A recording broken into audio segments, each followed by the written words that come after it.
गैर कानूनी काम करने वाले पुलिस अफसरों के खिलाफ वीडियोस बनाकर वायरल करने वाले वकील अब्दुल मतीन को पुलिस ने पकड़ लिया और खतरनाक पर्चे देकर अंदर कर दिया। उनके भाई भी मैदान में आ गए। जो बंदा जुल्म को अपनी ताकत के साथ रोकने की कोशिश करता है, ये उसको कहते हैं इसके साथ वो करें कि इसको देखते हुए 1000, 2000, 3000 बंदे डर जाएं।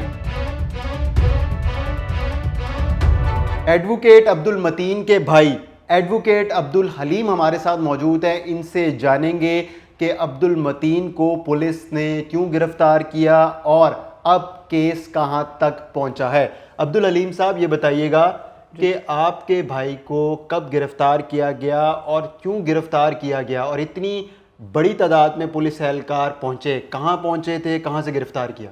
सर, पहले तो इसमें मैं आपकी थोड़ी सी इस्लाह कर देता हूं कि गिरफ्तार नहीं किया, अगवा किया, तशद्दुद किया। उन्होंने 5 अप्रैल को इन्होंने पूरा डिजाइन किया हुआ था, पूरा प्लान इनका था कि हमने हफ्ते की रात को इनको पकड़ना है, क्योंकि आगे अतवार आती है, अतवार भी अपने पास रखेंगे, आगे ईद की छुट्टियां आ रही हैं, वुकला अपने अपने गांव में होंगे, कोई स्ट्राइक नहीं होगी, हड़ताल नहीं होगी, और हम जो अपना टारगेट है तशद्दुद करने वाला और एक ऐसी आवाज को दबाने वाला जो कि फ्रीडम ऑफ स्पीच है, फ्रीडम ऑफ राइट है, फ्रीडम ऑफ इंफॉर्मेशन है, उसको दबा दें और इसको एक एग्जाम्पल सेट कर दें सब लोगों के लिए जो हमारे खिलाफ बोलते हैं। उस सिलसिले के अंदर इन्होंने जिस तरह अगवा किया, उनके एकेडमी के अंदर जहां पे उनका ऑफिस है, क्योंकि उनका 10-12 साल उन्होंने सब भी किया हुआ है, बच्चों को पढ़ाते भी हैं, वहां से इन्होंने गिरफ्तार किया उनको, जो कि मैं आपको कह चुका हूं कि वो अगवा किया। आपका कहना है कि अगवा किया,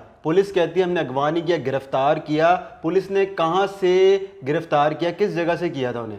सर देखें कि अगवा और गिरफ्तार में फ़र्क क्या होता है कि जब आप गिरफ्तार करते हैं आपके पास वारंट होता है, या अगर आपके पास वारंट नहीं है, कुछ ऐसी कंडीशंस होती हैं, तो उस सूरत पे आप ये बताते हैं कि आपके खिलाफ ये जुर्म है, राइट इंफॉर्मेशन। आप मुलजम को ये बताएं कि आपके खिलाफ ये FIR है, कुछ उन्होंने नहीं दिखाया। फिर कि आप कौन से थाने से आप आए हैं, किस थाने में ले गए हैं, ये फर्क होता है अगवा में और गिरफ्तार में। गिरफ्तार में सब कुछ बताया जाता है, अगवा में कुछ नहीं बताया जाता। नहीं, जब गिरफ्तार किया आपके भाई को, आप वहां पर मौजूद थे? नहीं सर। कौन था मौजूद? किसी ने पूछा नहीं? आपके भाई ने नहीं पूछा कि मुझे क्यों गिरफ्तार करने के लिए आए, और कितने थानों की नफरी थी? सर नफरी तकरीबन 3-4 थाने थे उनमें, और उन्होंने पूछा था जब वो जैसे ही एंट्री लेते हैं, थाना सांदा के SHO हैं, उनसे वो पूछते हैं जी किस सिलसिले में आप आए हैं, जी आप हमारे साथ चलें।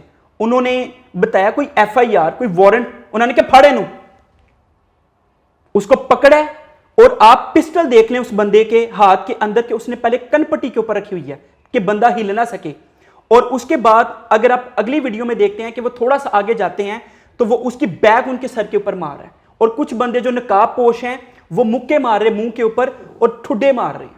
तो वहां पर जो लोग मौजूद थे, यानी कि स्टूडेंट से या फिर आपका अमला होगा एकेडमी का, ऐसी बात है, उन्होंने भाई को छुड़वाने की कोशिश नहीं की, पुलिस का मजम्मत नहीं की? सर मजामत उन्होंने पहले ही अब्दुल मतीन साहब ने कहा था कि मजामत आप लोगों ने नहीं करनी, इवन गार्ड को भी कहा हुआ था आपने मजामत नहीं करनी। इसी सूरत के अंदर आप देखें कि उन्होंने पिस्टल भी सबसे पहले जब वो एंट्री ली है तो उन्होंने पिस्टल पकड़ लिया है, और जब वो वहां से उनको घसीटते हुए तशद्दुद करते लेके जा रहे थे, तो जब ये इंफॉर्मेशन पहुंची है तो उनके जो भी, क्योंकि वो उस पूरे इलाके के टीचर भी हैं, वहां पे आके बेचारे बच्चे रोने लग गए, क्योंकि रोजे का टाइम था, सहरी का टाइम था, वो सारी रात वहां पे खड़े रहे हैं।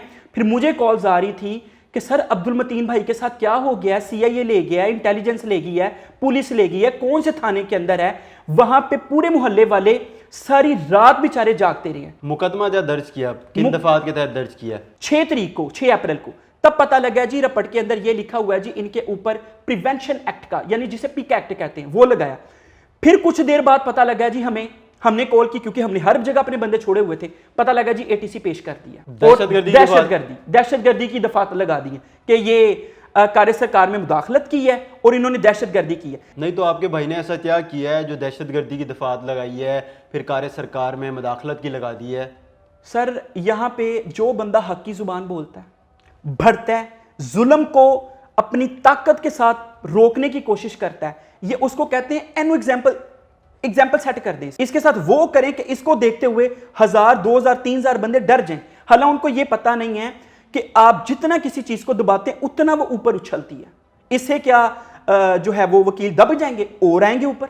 हलीम साहब ये बताएं, जिस तरह आपके भाई वीडियोस बना रहे थे सोशल मीडिया पर, वो हम देख भी रहे थे, उसमें पुलिस को जिस तरह मुखातिब करते हैं, उसके अलावा जुडिशरी को और कुछ और हसास इदारों को, तो ये सारा उसका निचोड़ तो नहीं उनकी गिरफ्तारी? सर देखें कि अब जो उन्होंने वीडियोस बनाई हैं, उन्होंने मामला किया है, वो सिर्फ अवेयरनेस देना चाहते हैं, उनकी जाती दुश्मनी किसी के साथ नहीं है। वो क्या चाहते हैं, वो सिर्फ चंद काली भेड़ों को निकालना चाहते हैं जिनकी वजह से सिस्टम खराब हो गया, जिनकी वजह से आज हमारा काबिल बंदा, पढ़ा लिखा बंदा, समझदार, इज्जत वाला बंदा इस मुल्क को छोड़ने पे मजबूर हो गया। अब जो दफात लगाई गई हैं वो नॉन बेलेबल हैं, तो कैसे केस को लेके चल रहे हैं? कब तक जमानत हो जाएगी? क्या रिहाई मिल जाएगी? दफात लगाने से तो कोई बेलेबल नॉन बेलेबल नहीं होता। देखें, आप जब दफात लगाते हैं तो ये पर्चा ही डिस्चार्ज बनता है, आपने साबित भी करना है। FIR का मतलब होता है फर्स्ट इंफॉर्मेशन रिपोर्ट। आप जब ये किसी को दे देते हैं, आपने साबित करना है उसके बाद कहां पे, क्यों, क्या एविडेंस है, क्या रिकॉर्डिंग है, कब किया, किसने किया। ये ट्रायल के अंदर ही खत्म है, बल्कि ये डिस्चार्ज है पर्चा। कब तक हो जाएगा? भाई किधर है आपके?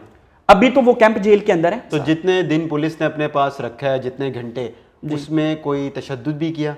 उन्होंने फर्स्ट डे बिल्कुल किया है, और वो 12 इंजरीज उनके जिस्म के ऊपर आई हैं, जो कि उसी वक्त ATC के जो जज है उन्होंने मेडिकल के लिए भेजा था। वो मेडिकल रिपोर्ट इनको के निकालें, 12 इंजरीज हैं। किस नौयत की इंजरीज हैं? वो माइनर इंजरीज हैं, उसके अंदर स्वेयर भी है, माइनर भी हैं। अमूमन हम देखते हैं इस किस्म के केसेस में जब वकला के साथ इस तरह होता है तो वकला बरादरी साथ खड़ी होती है। क्या आप लोगों के साथ भी वकला बरादरी खड़ी है, साथ दे रही है या फिर नहीं? सर मैं कहता हूं, इससे पहले मैंने वकला को इतना गमो गुस्से के अंदर नहीं देखा। जिस तरह Karachi bar association, Jammu bar association, Islamabad bar association, हर बार एसोसिएशन ने अपना प्रोटेस्ट रिकॉर्ड करवाया। उन्होंने कहा कि हमारे तो ऑफिस महफूज नहीं है। अगर हम कानूनदान बने हैं, हम पढ़ाइयां करके आए, अगर हम नहीं महफूज, हमारे पास कौन आएगा? वो कहेगा तुहानू ते खुद ठुडे पैन देने, तुहाडे ते खुद FIR है, तुहाडे को इंसाफ की लैन आना है।